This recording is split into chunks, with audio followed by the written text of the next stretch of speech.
Everyone. तर आज आपण बनवणार आहोत पालक पुरी.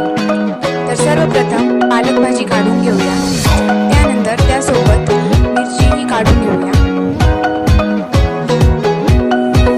नंतर मिरची तसेच पालक भाजीही धुवून घेऊया.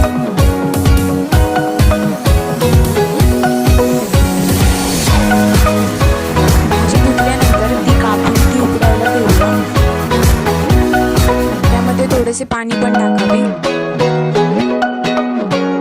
भाजी शिजल्यानंतर किंवा उकडल्यानंतर ती आपण ग्राइंड करण्यासाठी घेऊया व भाजी सोबतच थोडासा लसूण, मिरची, थोडेसे आले, ओवा आणि जिरे हे चवीनुसार टाकून ती ग्राइंड करून घ्यावी.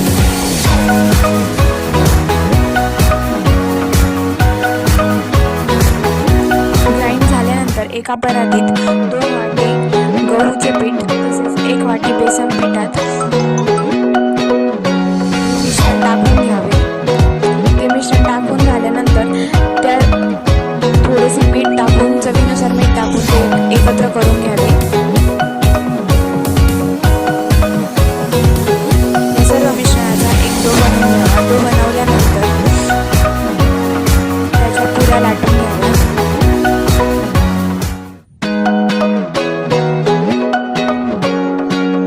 पुऱ्या ह्या जास्त पातळ नकोत.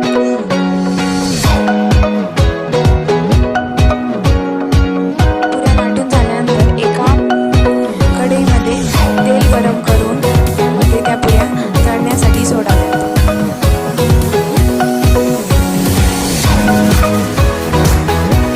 पुऱ्या ह्या तळून झाल्यानंतर त्या चटणीसोबत किंवा सॉससोबत सर्व कराव्या.